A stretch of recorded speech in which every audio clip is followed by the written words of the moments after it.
জিনের তীব্র গলার আওয়াজে টের থেকে প্রশ্নের উত্তরটা আর নেওয়া হলো না জাঙ্কুকের। দুজনেই চমকে একে অপরের দিকে তাকিয়ে জিনের গলার আওয়াজে বাহিরের উদ্দেশ্যে চলে এলো।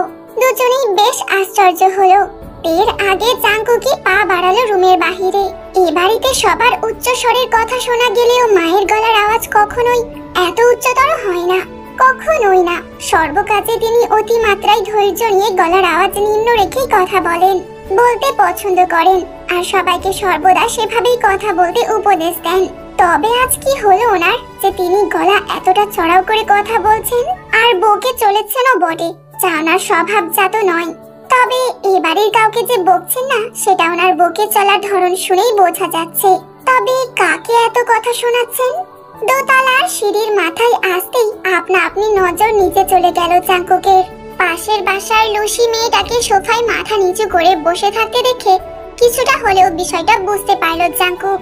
মাথা নিচু অবস্থায় অনবরত মেয়েটা চোখের পানি মুছে চলেছে। আজও হয়তো মেয়েটাকে অকথ্য ভাষায় বকেছে, না হলে গায়ে হাত তুলেছে। জাঙ্কুক ভেবে পায় না মাস্টার্স পড়া এত বড় একটা মেয়ের গায়ে কি করে তার বাবা মা গায়ে হাত তুলতে পারে। অবশ্যই আপন মা হলে মনে হয় এতটা নিষ্ঠুর আচরণের হতে পারত না। সৎ মা বিধায় এই অমানবিকতা। মেয়েটাও ভারী কোমল স্বভাবের আর শান্ত বটেই। নিজের প্রতি শত জুলুমেও মুখ খোলে না, কখনোই প্রতিবাদ করে না। কি হয়েছে, বড় আম্মা এত বকছে কাকে?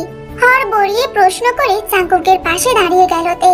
দাঁড়াতেই জাঙ্কুকের মতো তার নজরও আপনা আপনি নিচে চলে গেল। লুসিকে মাথা নিচু করে কাঁদতে দেখে আর তারই পাশে নানি আম্মাকে মাথায় হাত দিয়ে সান্ত্বনা দিতে দেখে কপাল কুঁচকে ফেলল তে। ফের বলল, লুসি আপু এ বাড়িতে কি করছে? ওই জল্লাদ মহিলা আবারও কি তাকে মেরেছে নাকি? জাঙ্কুক শুধু এক পলক তাকালো তের দিকে। তেও সেই তাকানোতে বুঝলো, তুই যা বলছিস আমিও তাই ভাবছি, আর মনে হচ্ছে হয়েছেও তাই। জাঙ্কুক নিচে না নামলেও জাঙ্কুকে পাশ কাটিয়ে তে দ্রুত পায়ে নিচে নেমে গেল। বড় আম্মা বকে চলেছে আর মেজো আম্মা ওনাকে শান্ত করার চেষ্টা করছে। ভাবি এবার থামুন, না হলে আপনার প্রেসার বেড়ে যাবে, আপনি অসুস্থ হয়ে পড়বেন তো। তুমি আমাকে থামতে বলছো লিসা? কিন্তু আজ ওই মহিলা যা করলো তাতে ওনার নোংরা মন মানসিকতা সীমা পার করে দিয়েছে। কি করে নিজেকে স্থির রাখি বলো তো? ওনার নিজের দুটো মেয়ে আছে, তবু এই মেয়েটার উপর কি করে এতটা অমানবিকতার পরিচয় দিতে পারে? জিনের কথার এক পর্যায়ে সোফার এক পাশে বসা লুসির দাদি বলে উঠলেন, দোষ আমার বৌমা। অল্প বয়সে মেয়েটার যখন বিয়ের প্রস্তাব আসতো তখন মানা না করে বিয়ে দিয়ে দেওয়া উচিত ছিল। তবে আমি কি ভাবতাম বলো তো, মেয়েটার মা চলে যাওয়াতে কম লাঞ্ছনা গঞ্জনা তাকে সহ্য করতে হয়নি, এখনো সহ্য করতে হচ্ছে মেয়েটাকে। বিয়ের পরে যে শ্বশুর বাড়িতে গিয়ে সেই একই লাঞ্ছনা দ্বিগুণ সহ্য করতে হবে না তা কে জানে। আরো মেয়েটার গায়ের রং ময়লা, তাই চেয়েছিলাম মেয়েটা লেখাপড়া শিখে নিজে সমর্থবান হোক। তবে অন্তত কোনো কোল না থাকলেও নিজে যেন কিছু করে খেয়ে বেঁচে থাকতে পারে। কিন্তু আমি ভুলে গিয়েছিলাম এই সমাজে মেয়েদের 18-র ঊর্ধ্বে বয়স চলে গেলে তাকে নিচু স্তর দৃষ্টিতে দেখা হয়, তারা হয়ে যায় বুড়ি, সমাজের মানুষের চোখের কাঁটা। আরো যদি হয় গায়ের রং ময়লা, তবে তো সর্বহারা পোড়া কপালে। এই পোড়া কপালিকে সঙ্গ দিয়েছি, ওর দুর্ভাগ্যকে আরো দুর্ভাগ্যে পরিণত করেছি। দাদু এইভাবে বলছো কেন? তুমি তো সব সময় আমার ভালো চেয়েছো। লুসির নিচু স্বরের কথাটা শুনে বৃদ্ধা মহিলা দীর্ঘশ্বাস ফেললেন। মেয়েটা স্বভাবে ব্যবহারে ভীষণ গুণী, শ্যামলা রঙের একটা মায়াবী চেহারাও আছে। তবে সমাজে এইসব মেয়েদের কদর কোথায়? ভালো চাইতে গিয়ে তো খারাপটা চেয়ে ফেলেছি, না হলে কি আর আজকে এই দিনটা দেখতে হতো? ধরে বেঁধে এক বুড়োকে কি তোমার সঙ্গে বিয়ে দিতে পারতো? আর সেটাও কি আমাকে দেখতে হতো? যদি ছেলেটা আমার বিদেশ না থাকতো তবে তোমার কি আর এই হাল হতো? সংসারে আমারও কিছুটা জোর থাকতো। লুসি আর একটাও কথা বললো না। সত্যি বলতে তার মতো অভাগা মনে হয় আর কেউ নেই, নাহলে ছোটবেলায় মা কি আর তাকে ফেলে চলে যেতে পারতো? তার ভবিষ্যতের কথা একবারও না ভেবে কি করে তাকে একা ফেলে চলে গেল? সেই ছোট থেকে মায়ের চলে যাওয়া নিয়ে, নিজের গায়ের রং নিয়ে কথা শুনতে শুনতে জীবনের প্রতি বিতৃষ্ণা চলে এসেছে তার। খালা আম্মা, আমি একটা প্রস্তাব দিতে চাই। জিনের কথাই তার মুখের দিকে চাইলেন বৃদ্ধা ও সানা। তিনি হয়তো ছেলের বউ কি বলতে চাইছে কিছুটা হলেও আঁচ করতে পারলেন। কি বলতে চাইছো বৌমা? আমি লুসিকে আমাদের বাড়িতে রাখতে চাই, শুধু আমাদের বাড়িতে বলে নয়, তার যোগ্য সম্মান দিয়ে। আমি ইউনহুর বউ করে তাকে এ বাড়িতে রেখে দিতে চাই। চমকে উঠলো সবাই, তবে কেউ কোনো কথা বলল না, যে যার নীরব ভাবনায় ডুবে থাকলো। লুসি মেয়েটাও নিশ্চুপ রইল। মনে হলো জীবনের প্রতি তার কোনো ইচ্ছে আকাঙ্ক্ষা নেই। সানা খাতুন বললেন, মেয়েটাকে এমনিতেই এ বাড়িতে রেখে দাও বৌমা, তাকে ইউনহুর সাথে জড়ানোর কি দরকার? এমনিতেই মেয়েটা পোড়া কপালি, তার উপর আরেক ছন্নছাড়াকে তুমি তার জীবনে জড়িয়ে মেয়েটাকে আরো দুর্ভাগ্যে পরিণত করছো। মা, আপনি রাজি কিনা তাই বলুন, ইউনহুর বিষয়টা আমি বুঝে নেব। ও যতই ছন্নছাড়া হোক, মেয়েটাকেও কখনোই অযত্নে রাখবে না, সেই বিশ্বাস আমার আছে। আর মেয়েটাকে এভাবে বাড়িতে রাখতে বলছেন, আশেপাশে কথা শোনানোর মানুষের কি অভাব আছে? জীবনটা আরো দুর্বিষহ হয়ে উঠবে মেয়েটার।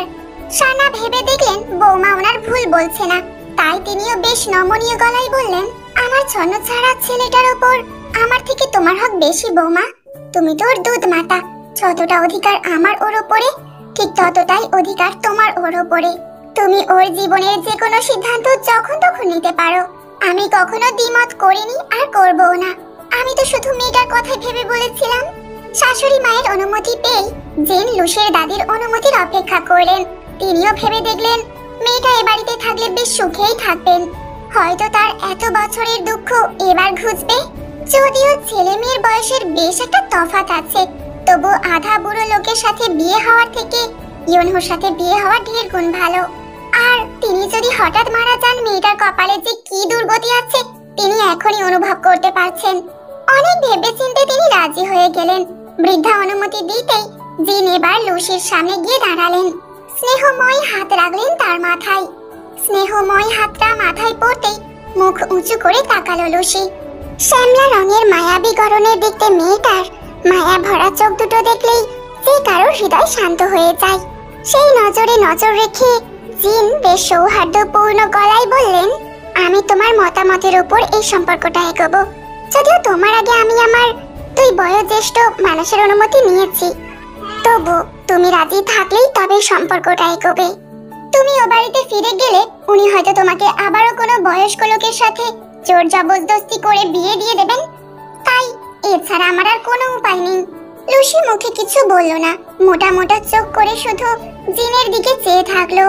কিছুটা সময় পার হতেই মাথা ওপর নিচ দুলিয়ে সম্মতি জানালো। সেটা দেখে জিন মৃদু হেসে লুসির পাশে বসা তেকে বললেন, তোর ছোট মামাকে ফোন করে তাড়াতাড়ি বাড়িতে আসতে বল। বল বড় আমা গুরুত্বপূর্ণভাবে বাড়িতে ডেকেছে। এত সময় নীরব দর্শকের ভূমিকা পালন করছিল তে। নির্দেশ পেতেই নিজের ঘরে ছুটলো ফোন করতে।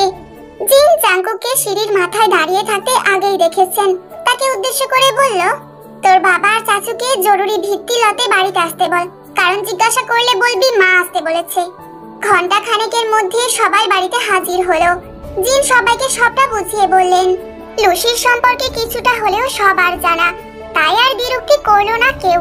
তবে বিয়ের বিষয় কথা উঠতেই জাঙ্কুকের বাবা চাচা একটু গম্ভীর হয়ে গেলেন। জিনও তাদেরকে বুঝিয়ে শুনিয়ে মানিয়ে নিলেন। ইউনহু বাড়িতে আসতেই নিজের বিয়ের কথা শুনে আটকে উঠলো। আর লুসির সাথে নিজের বিয়েটা ঠিক মানতে পারলো না।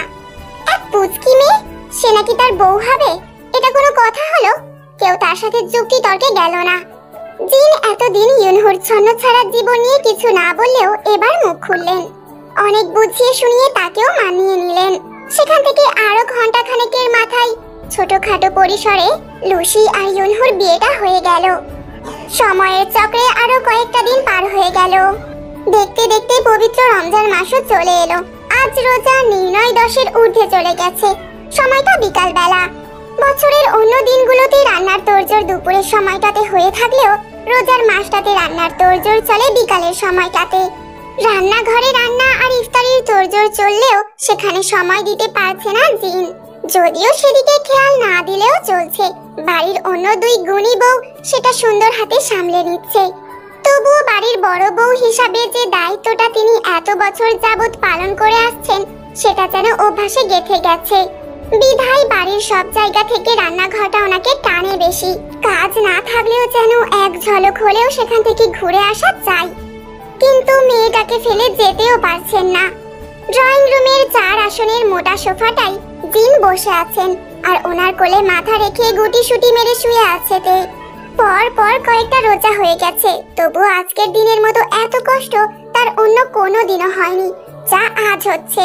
শরীর দুর্বলতার সাথে সাথে অদ্ভুত ক্লান্ত লাগছে, চোখ মুখ যেন সর্বক্ষণের জন্য ডুবে আছে। কিছুতেই বসে থাকতে ইচ্ছা করছে না, তেমন পানির তৃষ্ণাও লাগছে। নিজের ঘরেও শুয়ে বসে থাকতে ইচ্ছা করছে না, বিধায় ড্রয়িং রুমের সোফায় এসে নিরিবিলি শুয়ে পড়েছে। আর বাড়িতে পুরুষ বলতে আপাতত কেউই নেই, ইফতারের সময়ের আগে ছাড়া কেউ আসবেও না। আদ্র নিদ্র বাড়িতে নেই, দুই বিচ্ছু গেছে আজ জিমিন আপুর বাড়িতে। বিধায় ড্রয়িং রুমের নিরিবিলি পরিবেশে সে গুটিসুটি মেরে শুয়ে পড়েছে তে। আর তেকে ওই রকম ক্লান্ত হয়ে শুয়ে থাকতে দেখে জিন রান্নাঘর ছেড়ে নিজে এসেই তের মাথার নিচে নিজের কোলটাকে আরামদায়ক বালিশের স্থান করে দিয়ে বসলেন। বছরের অন্য সময়টাতে মেয়েটা কখনো এক বেলা না খেয়ে থাকতে পারে না, তবে রোজা মাসটাতে তার চিত্র হয়ে যায় ভিন্ন। কষ্ট হলেও রোজা ভঙ্গ করে না, সে যতই দুর্বল হোক বা কষ্ট হোক না কেন। আজ মেয়েটার গোল গাল মায়াবী মুখটা একদম শুকিয়ে একটুখানি হয়ে গেছে, যেটা উনি একদমই দেখতে পারেন না। তবে কি আর করার, ফরজ ইবাদতে যত যাই হোক না কেন ছাড় নেই।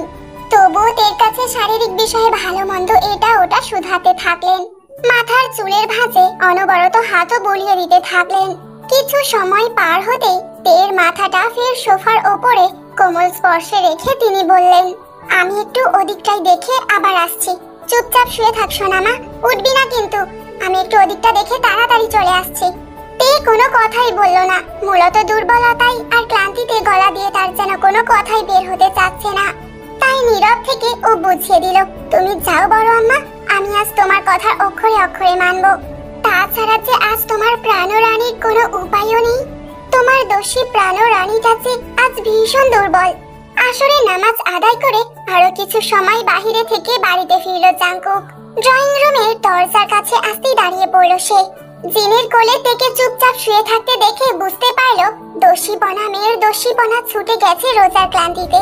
মেয়েটা এরকমই, রোজার সময়টাতে বিকাল বেলাটা আসলেই মেয়েটার দিকে আর তাকানো যায় না। মায়াবী গোলগাল মুখখানা আরো মায়াময় হয়ে ওঠে। ক্লান্ত শান্ত টানা টানা দুর্বল চোখ জোড়া দিয়ে তখন এমন ভাবে তাকাই, মনে হয় পৃথিবীর সব সুখ যেন নিঃশেষ হয়ে যাচ্ছে ওর মায়াময় ক্লান্ত নজর জোড়ায়। ক্লান্ত নজর জোড়া যেন তখন আরো মায়াময় দেখায়। জিনকে চলে যেতে দেখে ড্রয়িং রুমের দরজাটা নিঃশব্দে লাগিয়ে ধীর পায়ে ভেতরের দিকে এগোলো জাঙ্কুক। নিঃশব্দে তের মাথার কাছে গিয়ে বসলো। মৃদু শব্দ পেয়ে তেও কে এসেছে না দেখেই তার কোলে মাথাটা তুলে দিয়ে কোমরটা দু হাতে শক্ত করে চেপে ধরে ক্লান্ত স্বরে বলল, তুমি এত তাড়াতাড়ি চলে এসেছো বড় আম্মা। কথা শেষ করতে পারলো না তে। পুরুষালী শক্ত শরীর আর সেই শরীরের পারফিউমের তীব্র সুগন্ধে তার ক্লান্ত গলার স্বর পুরোটাই থেমে গেল। বুঝতে পারলো যাকে মনে করে সে কোলে মাথা রেখে চাপটে ধরেছে মানুষটা তিনি নন, তবে মানুষটা কে এটাও তার বুঝতে একটু অসুবিধা হলো না। ক্লান্ত শরীর অনুভূতির শিরশিরানিতে আরো নুইয়ে আসলো, তবে সরে গেল না সে। চাপটে ধরা শক্তপোক্ত কোমরটা আরো শক্ত করে চাপটে ধরে মুখ গুজে দিল সেই মেদহীন পেটানো পেটে।